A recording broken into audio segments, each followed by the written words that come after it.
Esta es la simulación del retenedor de orden cero que funciona de la siguiente manera. Se utilizó una señal sinusoidal para probarla y una señal de pulso que le indica a este transistor cuándo dejar pasar el voltaje y la corriente de la sinusoidal hacia este lado.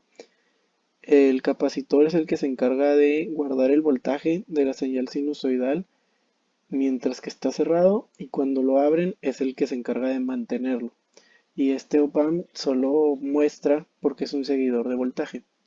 Corriendo la simulación podemos ver la señal de entrada, que es la línea azul, y la señal de salida, que es la línea roja, y la línea verde, que es la señal que le dice al transistor cuando cortar y permitir el flujo.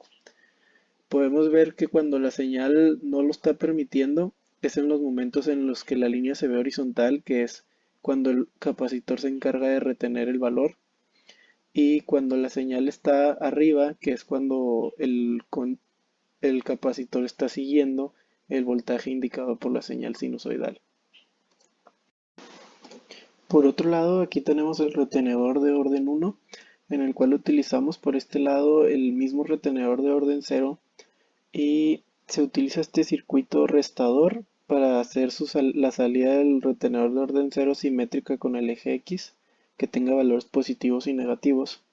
Y luego se utiliza este circuito, que es un integrador, para obtener la pendiente a la hora de que se hace la muestra.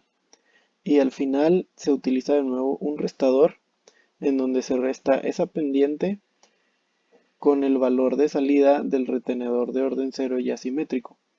Y al final nos da nuestra señal de salida de orden 1. Como se puede ver aquí, que la línea verde es la señal de entrada y la línea azul es la señal de salida. Podemos ver que se comporta como un retenedor de orden 1. Ahora veamos el circuito en físico del retenedor de orden 0. Este es el circuito retenedor de orden 0, que está hecho por el amplificador operacional, un transistor, un capacitor, resistencias y ya, un potenciómetro también. La manera en que funciona es que se saca una señal sinusoidal de un generador y llega al transistor.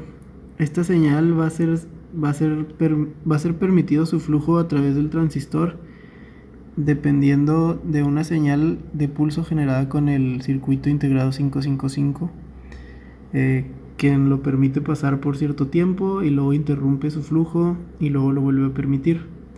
En este capacitor es donde se va a cargar al mismo voltaje que esté señalado por la señal sinusoidal.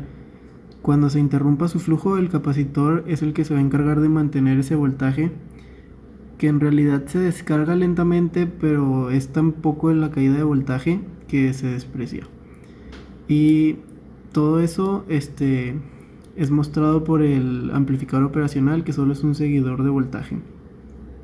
Y aquí en el Arduino podemos ver la gráfica de la salida, que se puede observar en ciertos puntos una línea horizontal, que es donde está siendo retenido el voltaje por el capacitor.